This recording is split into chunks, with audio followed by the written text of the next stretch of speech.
is such a great but I'm really looking forward to this, especially because all three of you are kind of in different buckets of health and wellness. We have Ashley, who really focuses on nutrition.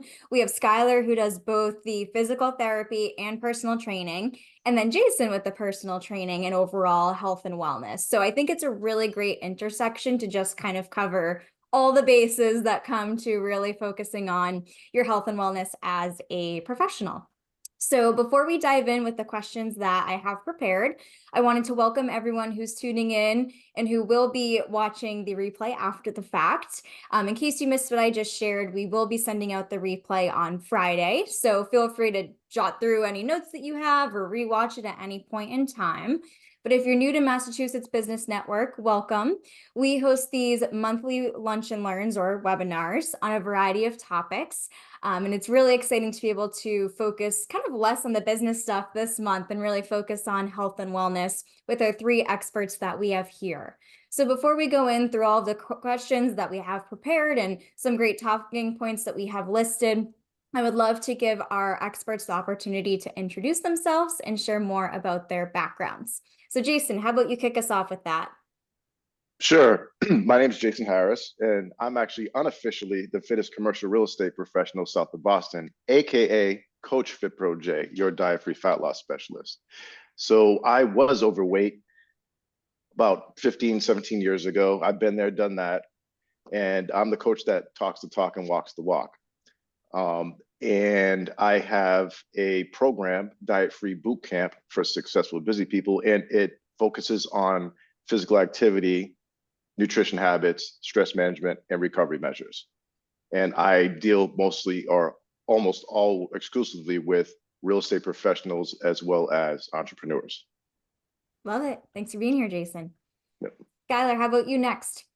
Yeah, thank you for having me, Ashley. My name is Skylar Archambault. I'm a physical therapist and personal trainer. I own Arch Physical Therapy and Fitness in Boston and in Newton.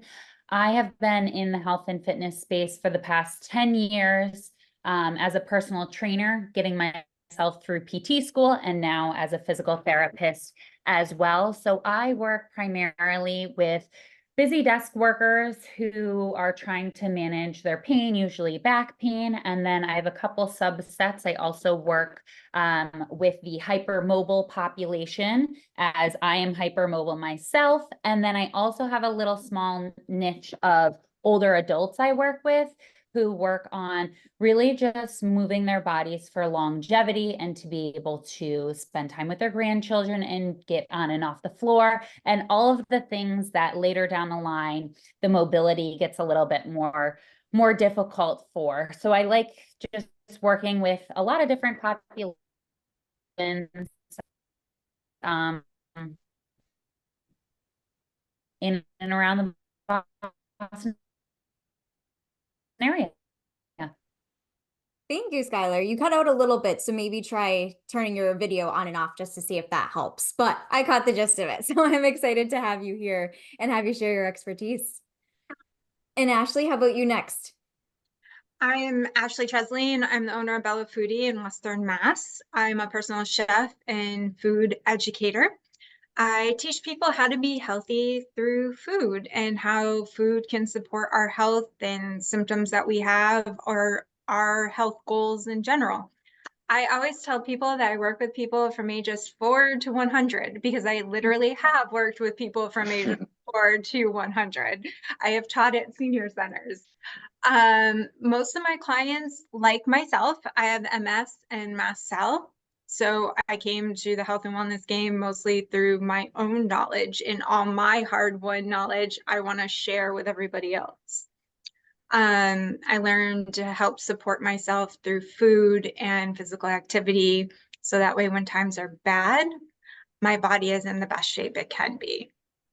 And I just want to share that with people because once they're diagnosed with something, it's always the hardest to change their fitness, change their health. So I'm here to help you do that. And I can teach your kids how to be healthy. Awesome. Thank you three for being here. I'm super excited to have you all. For our attendees, we'll be running through, as I mentioned, a list of questions. So our experts will just kind of jump in with any responses whenever they'd like to kind of share their insights and expertise.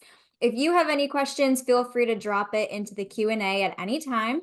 And if we do have time at the end of this webinar, we'll absolutely run through them. But if not, our experts will be sharing their contact information at the end of this in case you'd like to reach out and chat further. So to kick things off, speaking from experience for myself, there was a point in time where I had neglected kind of my health and wellness as a business owner because I was so busy. And so I'd always say to myself, why would I spend that hour going for a run when I really, really need that hour to focus on getting through my tasks or getting a head start on my to-do list? And I feel like that's something that a lot of business owners can relate to, is kind of pushing things to the side because of the fact that there's only so much time in the day, and they kind of pick and choose what they can prioritize. So with that being said, for the people who truly have those busy, jam-packed schedules, what advice would you give to them for just making the time to actually prioritize their health? I can go ahead and start here. So from more of a mobility or physical activity standpoint, I really recommend people to schedule the time that they're gonna move their bodies in their calendar, just like they would a meeting. If you wait and see how the day goes, you're gonna lose sight of doing that last thing that you need to. It's going to be the end of the day, time to make dinner, and you're like, oh shoot, I forgot to work out, and now it's almost 7 and I'm tired, those things. So being looking at your day ahead of time. Some people like to look at the beginning of the week and plan all their workouts out. Some people like to do it the night before the day coming up. Whatever works best for you. And then my second piece of advice with that would be, some people are just better if they work out and exercise in the morning and getting in the routine of that, because it's one less thing to worry about at the end of the day. That's not for everyone, and that's not what you have to do, but just knowing if you're someone who does a little bit better at the beginning of the day versus the end of the day is going to just help you set up your day for success as well. Love that. I personally think, like Skylar, yes, scheduling what you have to do. And we all know some of our days go pear-shaped and that schedule goes out the window as business owners, and there's nothing we can do about that.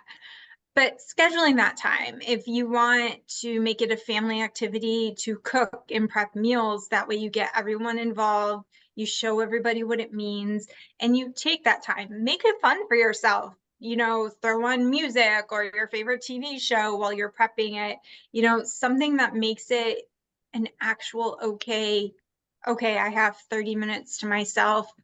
Let's do this. Let's refocus my mind, listen to a podcast, listen to a meditation, whatever you need to do, put it in your schedule.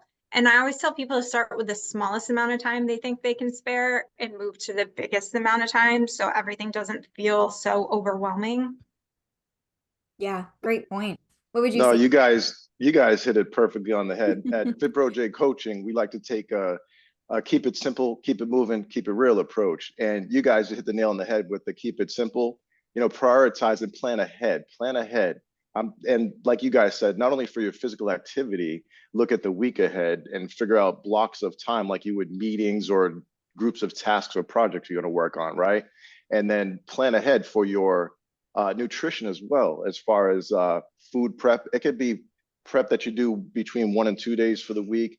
You could do partial prep, during the day or during the week, or however your schedule is. So again, keep it simple, plan ahead and prioritize, and then you want to keep it moving. So same thing with the physical activity. If you're not able to do chunks of time, then you could do it right at your desk or during your break time. Stand up and walk around during meetings. We'll get into some of that stuff. But the other thing is you want to keep it real as well. And Ashley, you said it perfectly. Set realistic goals, right? So start small, like you said, and then go ahead and add to it. It's better to add to something than take away. Yes, absolutely. And I feel like all three of you in your responses just kind of provided the perfect segue into our next question, which is thinking about easy ways to prioritize your health. So Jason, you mentioned keeping it simple. Ashley, you recommended starting small and then working your way up once you feel you're able to accommodate that. But I think especially as busy people, we often think about like, what's something I can do that's easy, but provides like a high impact or brings like really good results for us. And so what are some things that you'd say that people can do in regards to their health and wellness that are easy that can really make a difference overall in the long run? Hydrate. Hydrate. People do not drink enough liquid. That is huge that I hear from people. Not only are they a bit too busy to get up from their desk and move and exercise or eat a meal or prepare a meal, but they don't even want to get up to use the restroom. So they tend to not drink a lot, or they just forget to drink. And drinking, oh my God, that does so much. It's so low hanging fruit. And there's so much bang for your buck just to hydrate. And of course, you want to try to hydrate with stuff that's non-calorie containing. I mean, you can use Crystal Light and Food Infusion and stuff like that. But yeah, hydrate, I would say that's one of them. And just going off that, another kind of low hanging fruit that people don't give enough, pay enough attention to sometimes is just sleep, and having quality sleep and quantity sleep. So then you have some of the energy levels, right? If you're not having a good night's sleep, that's going to impact the decisions you're making around your food intake and choices. That's going to affect how you're choosing to move or not move your body. And then it's also going to impact your work as well. So that's a big one that if you're going to pick one thing, I focus on what I just call the basics: sleep, hydration, like Jason said, and just making sure you're fueling yourself before even trying to add in a bunch of other things. Before getting, even adding in extra movement, is just making sure you have those basics down. I also want to say, like Jason talked about hydration, and that's so important, as Skylar and I both have our waters here since it's like 9,000 degrees this week. So make sure you are hydrating. But what I hear a lot from clients is they hate the taste of water. And then I say water doesn't taste like anything. But my biggest thing to tell people is make sure you're getting in your minerals and electrolytes, because you can drink all you want, but you're actually not hydrating yourself enough if you don't have your minerals and electrolytes balanced. And if you really hate the taste of water, you can infuse it with things like cucumber, herbs, frozen fruit like melons and stuff, just to kind of help with the hydration and the flavor.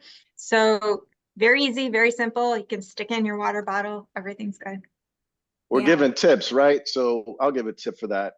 I have heard that on many occasions where, oh, I don't like the taste of water. And I felt that before myself after drinking a lot.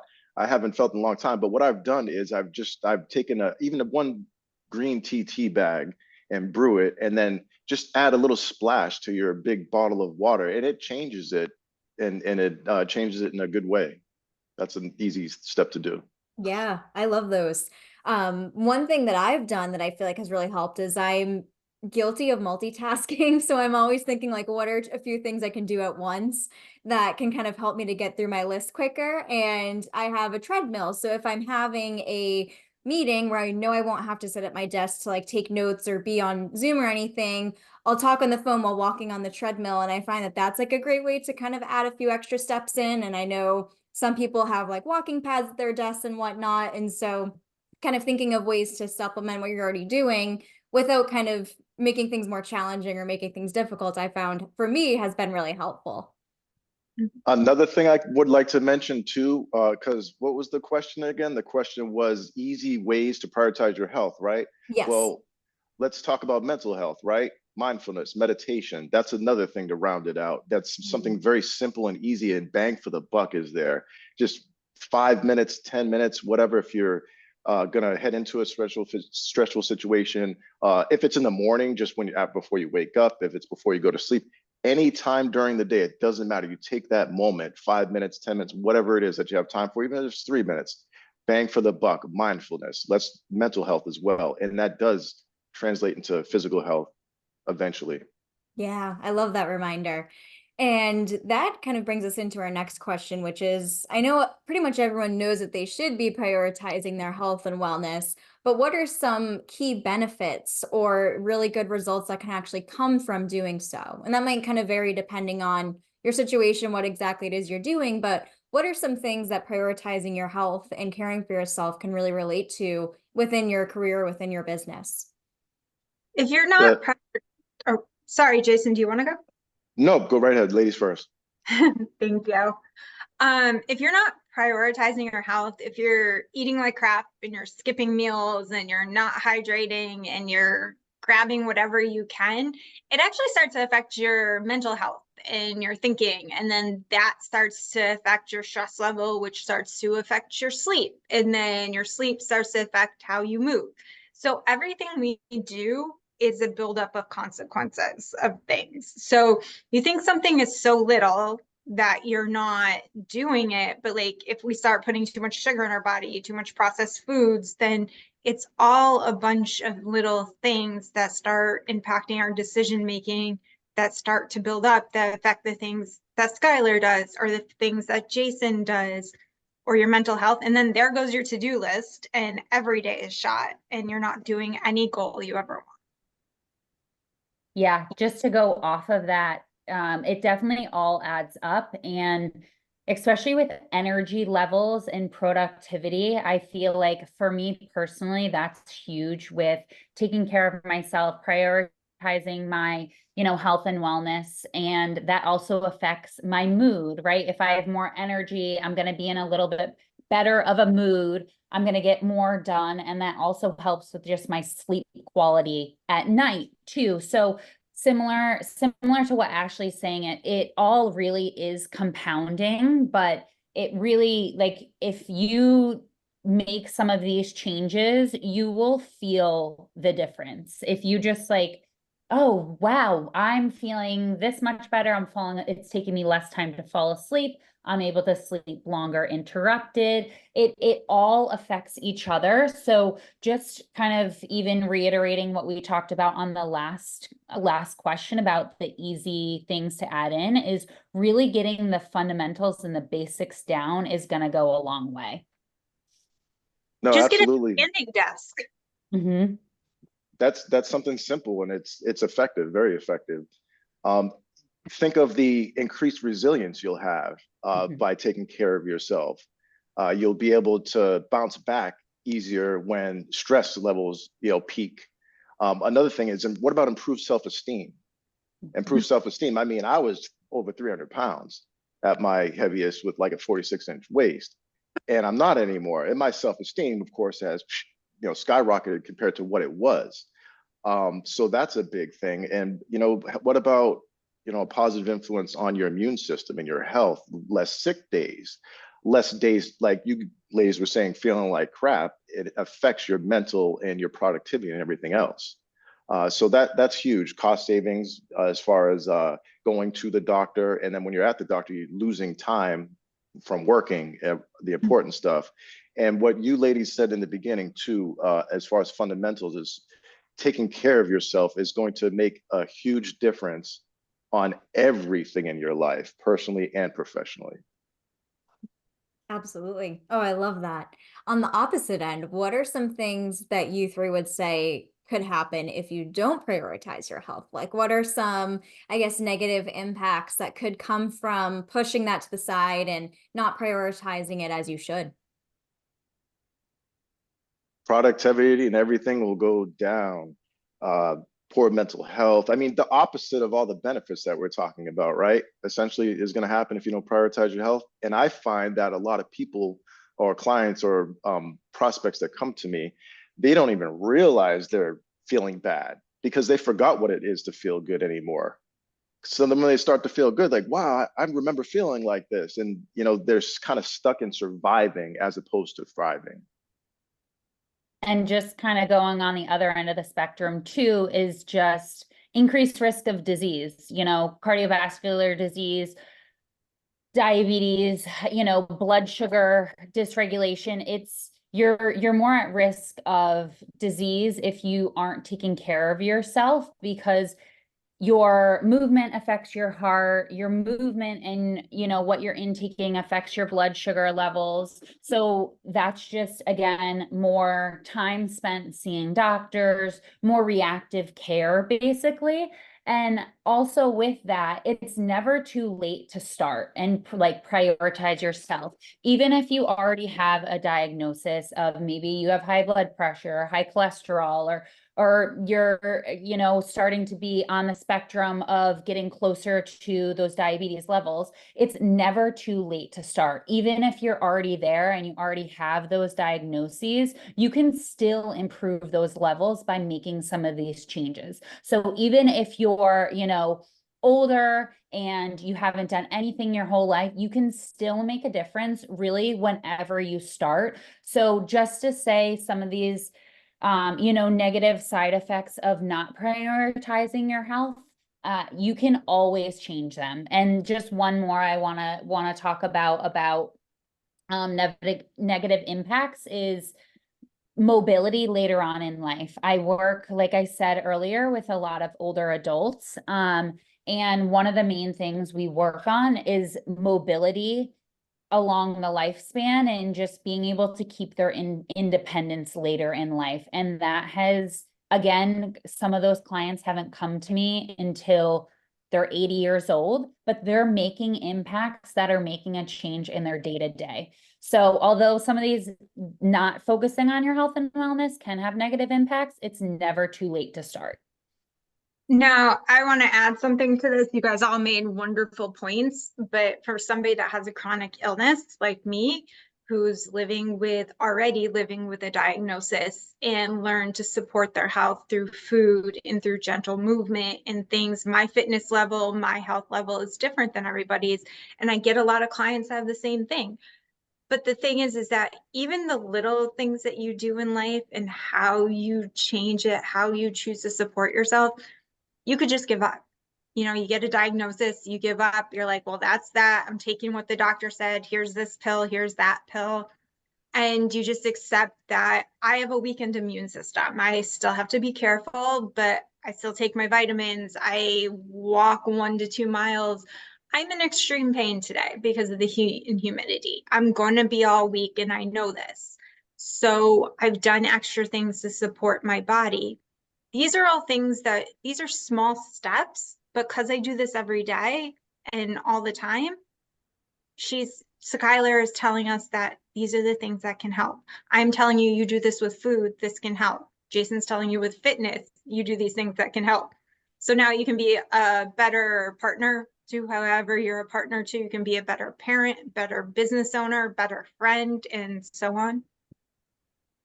Yeah, I think that's a great reminder. What both of you have shared, and you as well, Jason, is that it really comes down to one, it's definitely not too late to start. And two, what you've mentioned, Ashley, like even the little things that you can do for your situation or what you might be managing within your life can help you in that long run. So it's being able to kind of meet yourself where you are and being able to make a difference in that aspect. One thing I forget the exact quote and how it goes, but it's one of my favorite things to remember. And it's something like slowing down helps you to speed up. And it's the idea of like really taking things slower and at that like one step-by-step pace can actually help you to do so much more. And I think especially as all of you three and our attendees listening in, I think a lot of people are very fast-paced, what's next type of thing, but being really able to kind of take a step back and think about things and be really calculated with what you do can make a huge difference in the long run in your life, especially as you mentioned, Skylar, with people who might be a little bit older and are kind of managing those mobility issues and challenges that can really help you and support you. Mm-hmm. Yeah, who wants to be a busy professional their whole life pretty much, right? And then, or even to their later lives when they're seasoned and they have some time off or they take time off or they go to retirement and they want to take trips and go places and they can't move, or their quality of life is not what it should be because they didn't take the time to what? Prioritize their health and wellness when they should have, make it an appointment. Yeah. Preventative care. This is all preventative care for you to live your best life, whatever that means to you. Yes. Great reminder of being able to kind of take those little steps and like you shared, being able to do more later on in life. One thing that I also know I'm guilty of is not setting aside the time I should to have lunch. So not really mindfully eating, but kind of eating on the go in between meetings, with today being one of those days, just all those back-to-back meetings. And I know many other business owners can relate to that as well, is struggling to find that right balance of nutrition within their busy lives as they're juggling so many different things.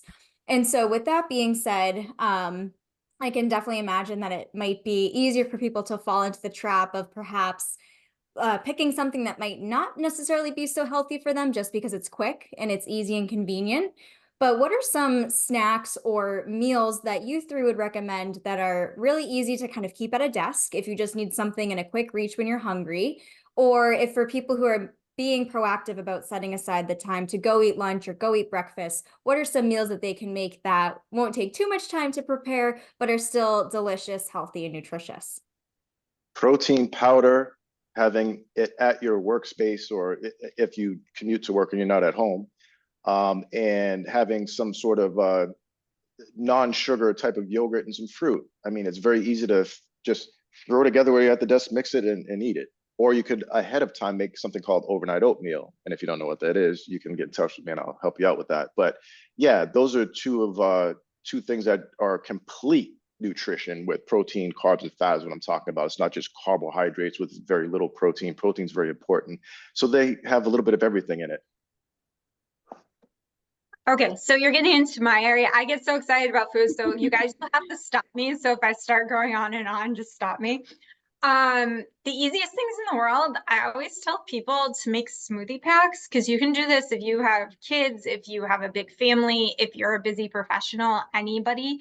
You pick like fruit and anything you want to put in the blender and just add in your like extra protein, collagen powder, whatever, or yogurt in whatever alternative milk, and stick in the blender in the morning, and it's already done. That's it. Or chia seed pudding is my literal favorite thing. Stick it in the fridge, like you literally mix it in a jar, you put it in the fridge, you grab, you go, take it with you.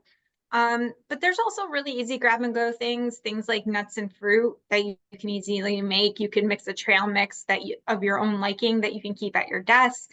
Things as simple as a piece of cheese and a slice of an apple. Anything that you can grab that's super easy and you don't have to think about are the perfect things to keep with you. And just going off that, keeping it, easy and simple for me and for myself, I find if I, prep and cut up some veggies and have that stuff and just have, bring a container of that on my way and have that to snack on. I also love like turkey jerky on the go, because it's something you can carry around.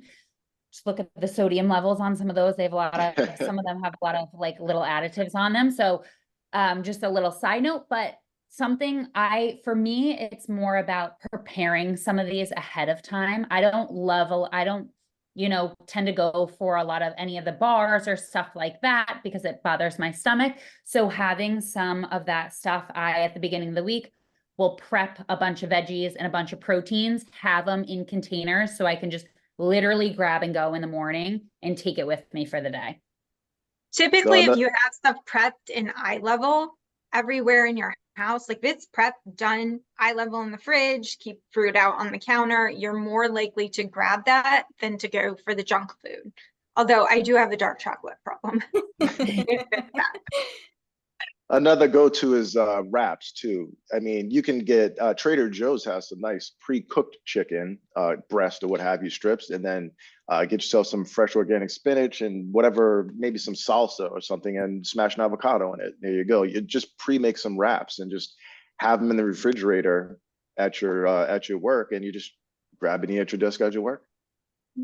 Yeah, absolutely. And I think it's great that all of the ideas and suggestions that you three mentioned are kind of very different from one another. So if someone might not necessarily be in the mood for like fruit or vegetables, they have the option for the yogurt and the nuts and whatnot, especially if it might feel like a little bit monotonous to eat the same things over and over. I think it's great to kind of have like some variety and different things that might interest you and your taste buds.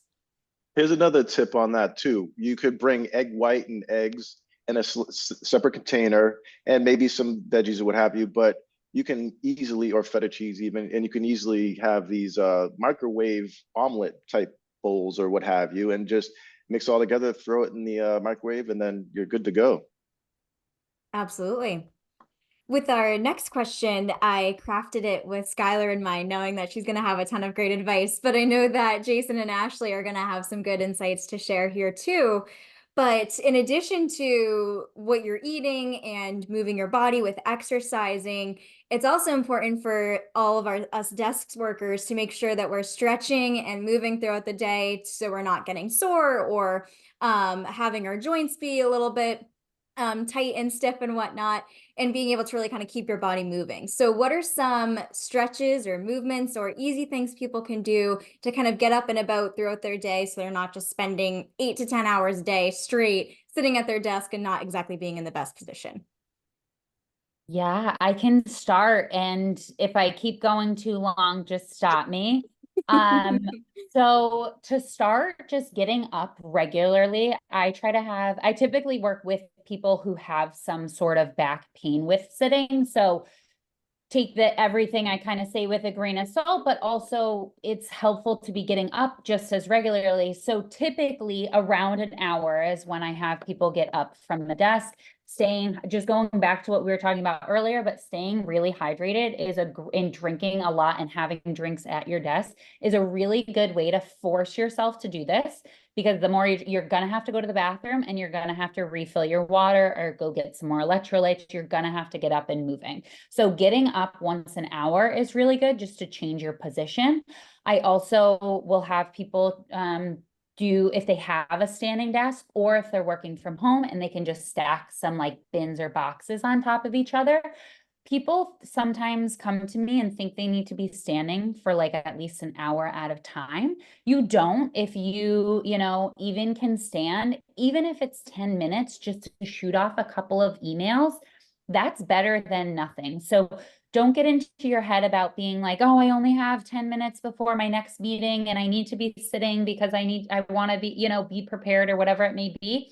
You can still take those 10 minutes and stand. It's kind of like with that all or nothing mentality of throwing little things throughout the day, just like we've discussed earlier, is going to make a big habit later on. Also, just making sure you're getting up to go get lunch and go fuel yourself. And even if that means coming back and sitting at your desk for that, at least you're getting up and moving to go get something. Also, some people do really well breaking up their day if they have a specific lunch break with just going on a quick walk, or if it's too hot, maybe you have a stairwell in your office and you can just walk up and down the stairs a couple times. Or maybe you have a phone call that you can take and you can go talk on the phone and walk around, or block a conference room and kind of like just walk around a little bit in the room while you're on the phone.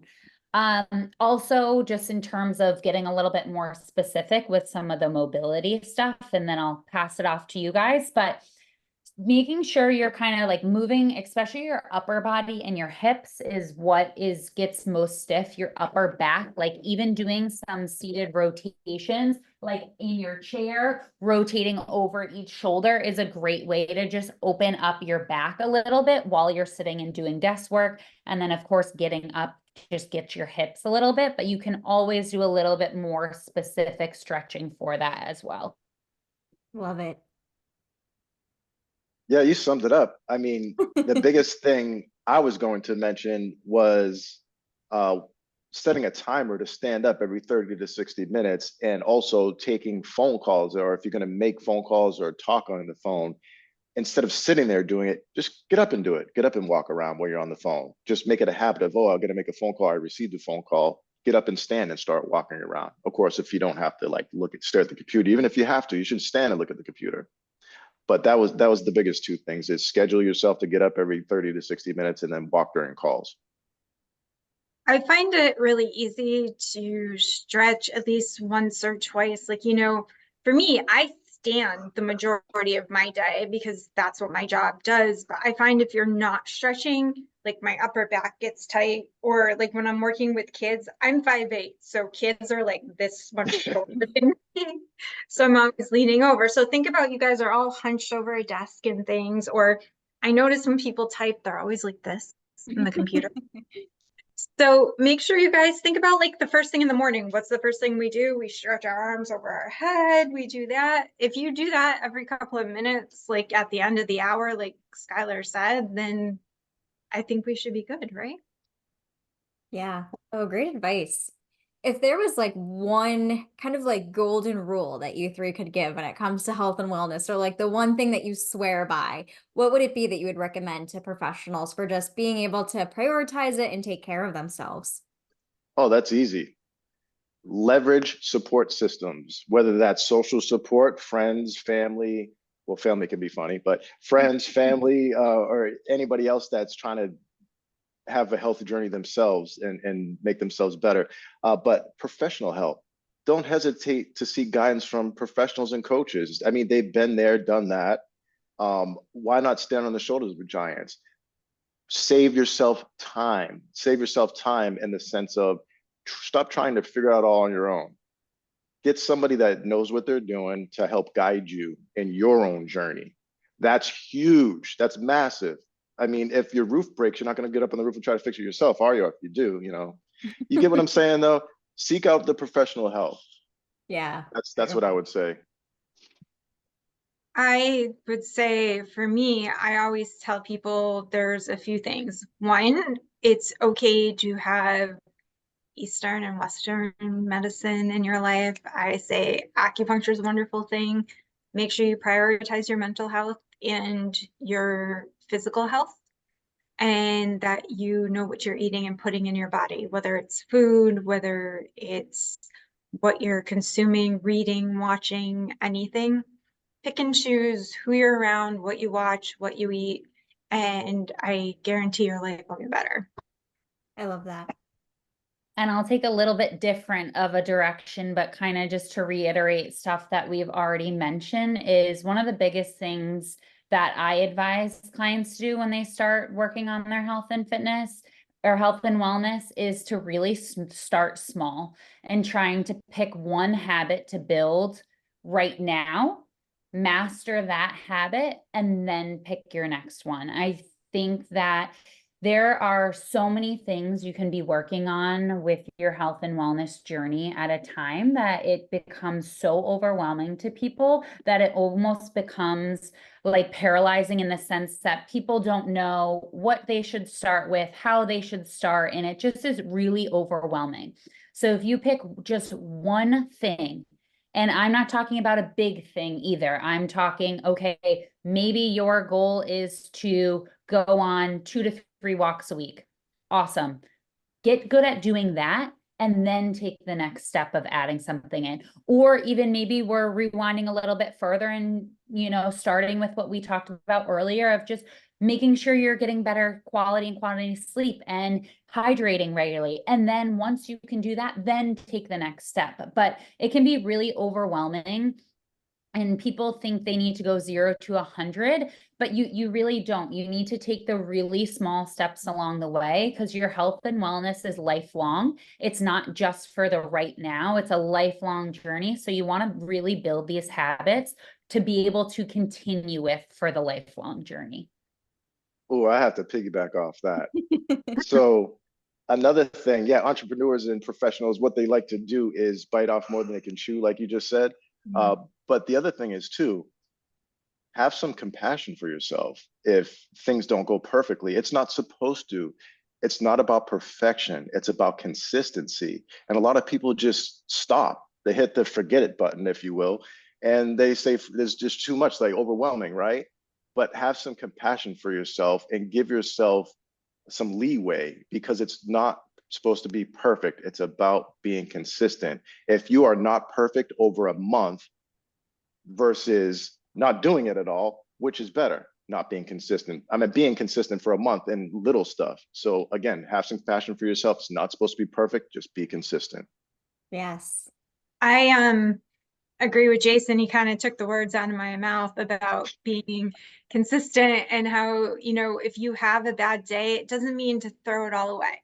We all have bad days. And I bet every single one of you can say that we have days where we were not perfect and we did probably exact opposite of everything we teach people because we had some day that did not go right. And I want people to know that the word diet, because that's all you're going to keep hearing as we approach summer, your summer body, your summer diet, all this stuff. Diet is the only thing it actually means truly is what we consume as food. But people put all kinds of fancy words in front of it. So diet in reality is what we eat, whatever it is that you eat and what we don't. And we do not need to earn our food. Our food is how we fuel ourselves, how we function, and how our body feels. So you do not need to earn anything. Just Well, I remember. could piggyback off that too. We're just gonna keep going. No, what I was gonna say is people need to stop thinking through the lens of feeding the hunger. You need to nourish your body, not feed the hunger. Nourish your body. Huge difference. Yes. Oh, I love all of this. Thank you three for being such great experts to share such really helpful advice as it relates to all the different facets of health and wellness as a busy professional, whether you're in a 9 to 5 or a business owner. And now I'd love to give the three of you the opportunity to share where our attendees can find you online in case they'd like to learn more about what you offer and how they can get in touch with you. So Jason, why don't you start us off? Sure, if you'd like to get directly in touch with me, you can email me at Jason, Jason, at fitprojcoaching.com, FITPRO, letter J, coaching.com. And you can also find me on Facebook. You can find my business page, fitprojcoaching.com. And you can get to my private VIP Facebook group for real estate professionals and entrepreneurs. There's a lot of free stuff that goes in. You can ask questions and try to do it yourself a bit if you like at first and get some results. Awesome. Thanks, Jason. And how about you, Ashley? Okay, so if you want to message me directly, you can either DM me on Instagram. It's at BellaFoodie7 because regular Bella Foodie was taken. And you can email me at Ashley, ASHLEY, at bellafoodie.net.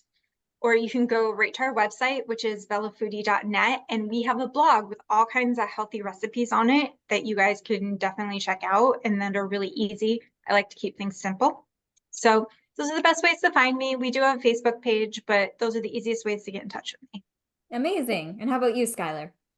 And you can find me at Arch PT and Fitness on Instagram. I also have a Facebook page, Arch Physical Therapy and Fitness, as well as a YouTube channel, which I post a lot of just like healthy habits, tips, all that stuff at Arch Physical Therapy and Fitness.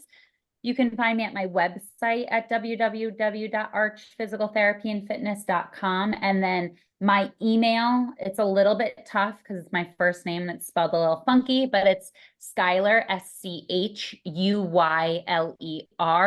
at archphysicaltherapyandfitness.com. So those are the ways to find me. You can message me on any of the social platforms or email me, whatever's easiest. Perfect.